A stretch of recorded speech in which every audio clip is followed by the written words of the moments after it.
Hello dear students, शुरू करते हैं हम वीडियो को बिना देरी के। प्लेलिस्ट बनी हुई है, इसी वीडियो के डिस्क्रिप्शन में आपको लिंक मिल जाएगा।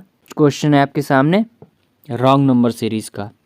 यहाँ देखिए डिफरेंस 1 का दिख रहा है, यहाँ देखिए डिफरेंस 4 का दिख रहा है, यहाँ डिफरेंस देखते हैं तो 27 का दिख रहा है, यहाँ पर देखिए अंतर दिख रहा है 16 का।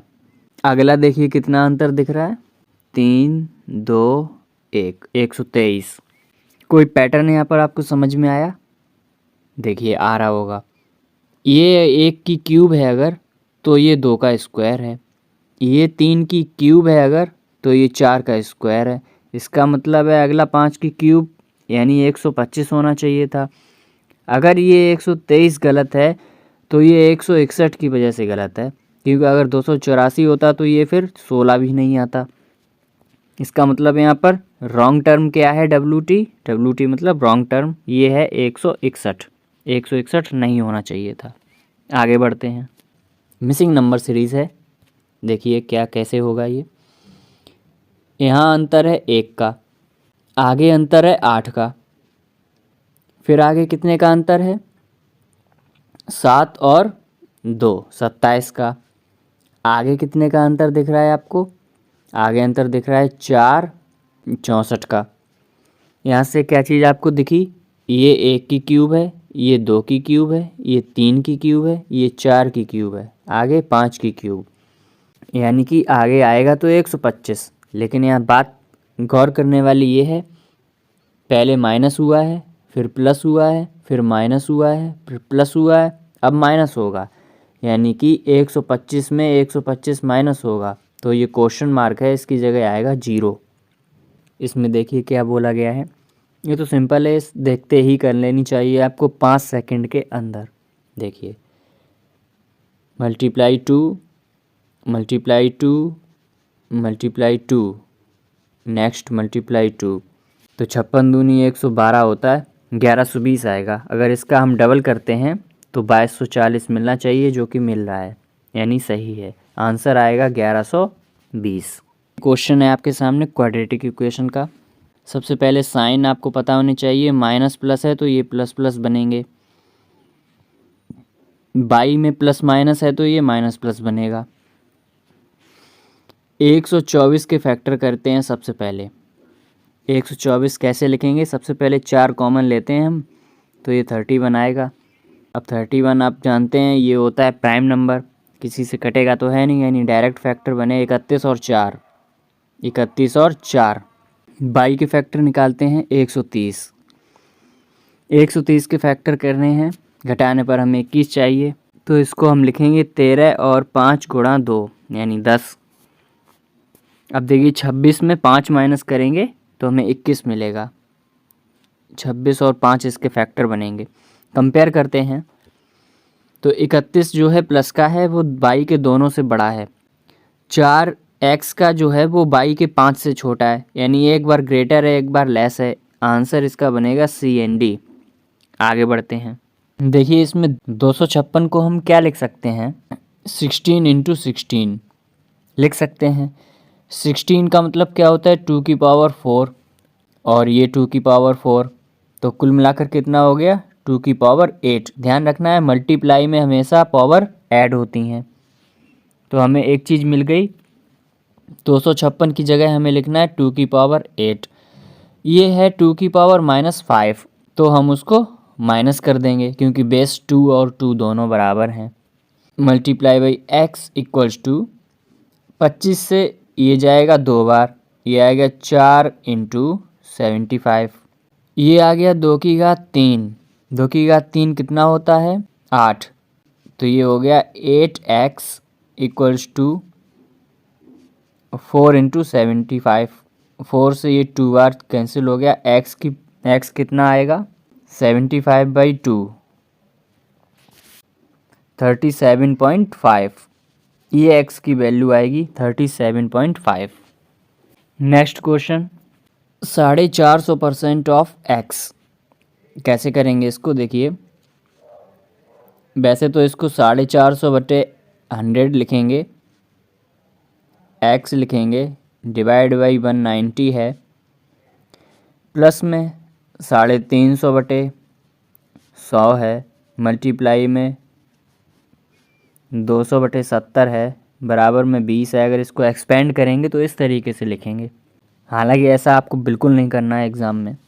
देखिए, ये जाएगा 5 बार, ये जाएगा 20 बार, यानी इधर आया है 1/20, प्लस ये जाएगा 5 बार, ये जाएगा 2 बार, तो यहाँ x/20 प्लस 10 बराबर 20।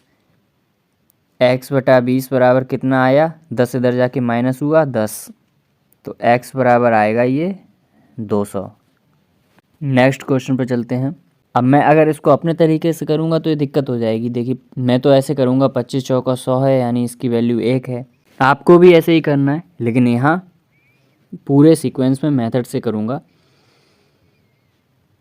देखिए, ये हो जाएगा 25/1000 मल्टीप्लाई बाई 40 हो जाएगा, प्लस ये हो जाएगा 45/1000 मल्टीप्लाई बाई 80 हो जाएगा, इक्वल्स टू ये हो जाएगा 10x/100। यहाँ से देखिए 100 100 100 बाहर निकल गए, एक जीरो से ये जीरो कटेगा, एक जीरो से ये एक जीरो ये कटेगा। यहाँ 25 चौका 100 आएगा, प्लस 8×5 40, 8 चौक 32, 4 36 आएगा, इक्वल्स टू आएगा 10x। ये हो गया 460 और 10x, तो यहाँ से x कितना आ गया 46। अब करने के इसके बहुत सारे तरीके हैं। नेक्स्ट क्वेश्चन करिए। तो सबसे पहले हम ऐड करेंगे, तो ये आएगा 4 9 2 11 9 3 12 1 13 और 2। इसमें से 1089 माइनस करना है। ये आएगा 5, ये आएगा 2, ये आएगा 2, ये आएगा 1, यानी कि 1225 आया है इस तरफ। बराबर में चल रहा है 5x। अच्छा, यहाँ माइनस क्या होगा, माइनस होगा ये पूरा टर्म, यानी कि ये कितना है, ये है 160 प्लस 10 70। 170 यहाँ से माइनस करना है आपको, तो ये आएगा 5 5 और 10 बराबर 5x। तो x की वैल्यू कितनी आएगी 211, 211 आएगी x की वैल्यू। अर्थमेटिक का क्वेश्चन आया आपके सामने, इसको करिए। बोला गया है 3 कंटेनर हैं, इक्वल कैपेसिटी के हैं। ध्यान रखने वाली बात है, इक्वल हैं। कोई A है पहले, तो उसके अंदर वाटर और स्पिरिट का रेशियो है 4:11। वाटर और स्पिरिट 4 और 11। कोई B कंटेनर है, उसके अंदर 3 और 7 का है, 3 और 7 का है। और कोई C कंटेनर है, उसके अंदर 2:3 का है। आगे बोला है इन सबको आपस में मिला दिया, तो हमें ये बताना है कि मिलाने के बाद उस मिक्सचर में वाटर और स्पिरिट का रेशियो क्या हो जाएगा। देखिए, सबसे ऊपर लाइन बोली गई थी इक्वल कैपेसिटी। यहाँ पर देखिए कितना हो रहा है, 11 4 15 होता है, यहाँ पर 7 3 10 होता है, यहाँ पर 5 होता है। ये तो इक्वल नहीं है, ये सारे अलग अलग हैं। यानी 15 10 और 5 का एलसीएम क्या बनेगा 30। 30 बनाने के लिए यहाँ 2 से मल्टीप्लाई करना होगा, यहाँ 3 से मल्टीप्लाई करना होगा और यहाँ 6 से मल्टीप्लाई करना होगा। चलिए अब आगे लिखते हैं इसको। 2 से करेंगे तो ये रेशियो बनेगा 8 और 22 का। 3 से करेंगे तो यहाँ 3 और 21 का। 6 से करेंगे तो यहाँ बनेगा 12 और 18 का। अब देखिए सारी वैल्यू 30 30 30 हो गई हैं तीनों कंटेनर की। अब बस इनको मिला दीजिए, मिलाने का मतलब है इनको ऐड करते हैं। तो 12 8 20 और 29 18 22 40 60 61 61 आ जाएगा। यानी कि जो रेशियो आया है वाटर एंड स्पिरिट का फाइनल रेशियो, वो आया है 29:61। यही इसका आंसर बनेगा। क्वेश्चन में बोला है ट्रेन ए और बी एक्स और वाई की तरफ जा रही हैं एक दूसरे की तरफ, यानी कि अपोजिट साइड में चल रही हैं। चलने के बाद दोनों 4 घंटे बाद एक दूसरे को क्रॉस करेंगी।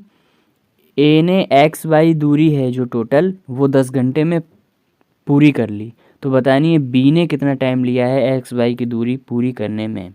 तो ए ने जो टाइम लिया है 10 घंटे लिया है, लेकिन 4 घंटे में वो क्रॉस कर गया, यानी कि जो दूसरी तरफ वो पहुंचा है वो 6 घंटे में पहुंचा है क्रॉस करने के बाद। तो यहाँ से हम लिखेंगे T square equals to T A का टाइम मल्टीप्लाई टी बी का टाइम। टी स्क्वायर कितना है 4 का स्क्वायर इक्वल्स टू ये होता है मीटिंग टाइम, इसका निकल कर आया है 6। टी बी हमें निकालना है, तो टी बी बराबर कितना आ जाएगा 16/6 इक्वल्स टू ये आएगा 6 से काटेंगे अगर इसको तो 2.6 समथिंग, ये 2.6 समथिंग आएगा। ऐसे लिखते हैं। टोटल टाइम जो लगेगा बी को वो 4 लगा है क्रॉस करने तक, उसके बाद 2.6 लगा है क्रॉस करने के बाद का टाइम, यानी कि 6.6 घंटा लगा है इसको टोटल एक्स वाई दूरी पार करने में। इस तरीके से सवाल को हम करेंगे। आगे बढ़ते हैं नेक्स्ट क्वेश्चन पर। अब ये बीच में हल्का सा सवाल आया है, इसको आप देखिए कैसे लगाएंगे। पॉज करके वीडियो लगाइए, उसके बाद मेरा मेथड देखिए मैं कैसे लगाता हूँ। किसी शॉपकीपर ने 20 रुपये प्रति किलोग्राम के हिसाब से नमक को बेचा है, जबकि उसकी कॉस्ट प्राइस 25 रुपये प्रति किलोग्राम थी, लेकिन उसने 1 किलोग्राम के वाट की जगह पर 800 ग्राम वजन यूज़ किया है। तो हमें बताना है कि प्रॉफिट या लॉस जो हो रहा है वो कितने % का हो रहा है शॉपकीपर को। देखिए एक मेथड होता है, ट्रू वैल्यू है उसको कंपेयर करते हैं ट्रू के साथ, फॉल्स वैल्यू है उसको कंपेयर करते हैं फॉल्स के साथ, और कुछ करना ही नहीं है इसमें, बस यही मेथड लगना है। जो सीपी की बात करें, अगर सीपी क्या थी 25 रुपये, ये सीपी थी, ओरिजिनल बात है ये, लेकिन वजन कितना है ओरिजिनल 1000 ग्राम है। ये ओरिजिनल का कंपैरिजन कर दिया। अगर इसको हम डिवाइड करते हैं तो ये 1 रुपये की वैल्यू कितनी आएगी निकल कर 25 से अगर इसको काटेंगे तो 40 बार जाएगा, 40 ग्राम। अब हम एसपी की अगर बात करें, यानी फॉल्स क्या थी कि उसने वो बता रहा है कि हमने 20 पे बेचा है, 20 रुपये प्रति किलोग्राम पे बेचा है, लेकिन वजन कितना यूज किया है 800 ग्राम यूज किया है। इसको जब हम सॉल्व करेंगे तो यहाँ से भी आएगा 1 रुपये की वैल्यू आएगी 40 ग्राम। यहाँ से हमें देखने को क्या मिल रहा है, सीपी और एसपी दोनों बराबर हैं, एसपी और सीपी दोनों बराबर हैं। इसका मतलब नो प्रॉफिट नो लॉस, ना ही प्रॉफिट हुआ है ना ही लॉस हुआ है इस पूरे लेन देन में। इस तरीके से इसको करेंगे, कोई फार्मूला नहीं है, सिर्फ ट्रू का वैल्यू का ट्रू के साथ कंपैरिजन, फॉल्स का फॉल्स के साथ कंपैरिजन। बाद में कमेंट में ज़रूर बताएं आप लोग कौन से क्वेश्चन का मेथड आपको सबसे अच्छा लगा। इसको करिए।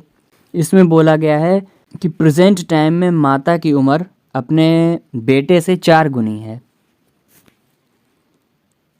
ये है प्रेजेंट मदर एंड सन, और 8 साल बाद की बात करी गई है। 8 साल में क्या हुआ है कि ये जो रेशियो है माँ बेटे का वो 16 और 5 बन जाता है। तो हम लिख लेते हैं कि प्रेजेंट में 4/1 है, बाद में ये 16/5 बन गया 8 साल बाद। इसमें पूछा है कि if x is square of the present age of son then the value of x+2। यहाँ रेशियो कितने का है, यहाँ अंतर है देखिए 3 का, यहाँ अंतर है 11 का। पहले ये अंतर बराबर करना है हमें, इसका मतलब है यहाँ 11 से मल्टीप्लाई होगा दोनों तरफ, यहाँ 3 से मल्टीप्लाई होगा दोनों तरफ, ये बनेगा 48/15 और ये बनेगा 44/11। अब देखिए ये 11 और 15 यहाँ भी अंतर 4 का है, 44 और 48 यहाँ भी अंतर 4 का है, यानी बराबर बराबर अंतर आ गया।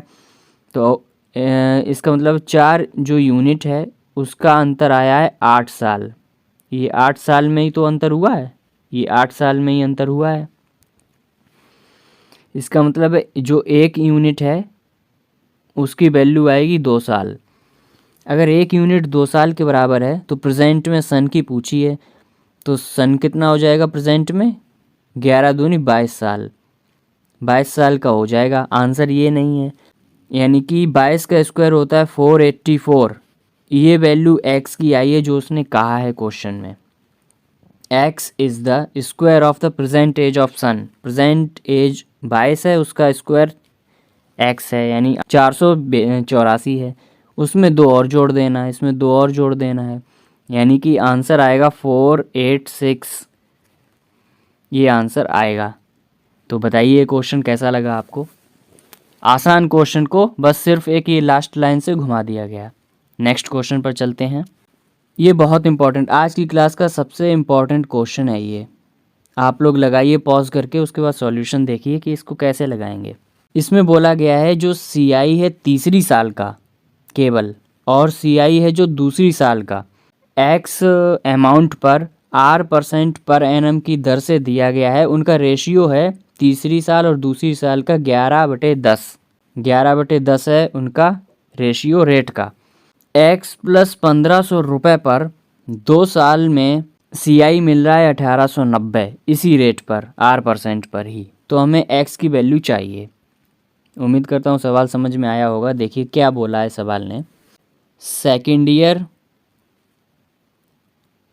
रेशियो थर्ड ईयर, इसका रेशियो क्या है? पहले 3 साल है फिर 2 साल है, यानी 3 साल का 11 है, 11, यानी कि जो दूसरी और तीसरी साल का रेट का जो रेशियो है वो 10:11 है, यानी 10 पर 1 बढ़ गया अगली साल, 1 बढ़ा है 10 पर।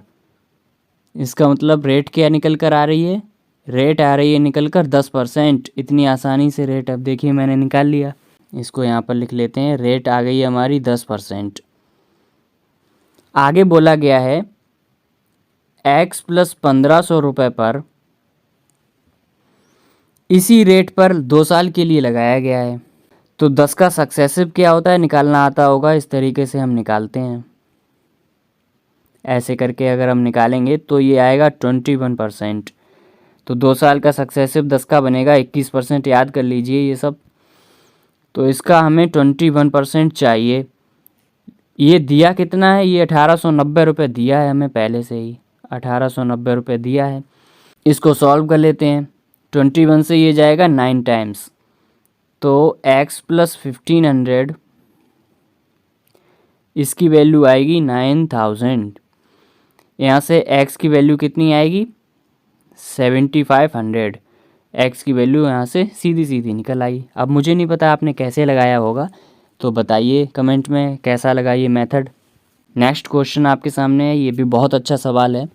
बोला गया है कि कोई आदमी है वो 1/4 1/4 जर्नी बाइक से कर रहा है, जबकि बची हुई यानी कि 3 पार्ट बची है।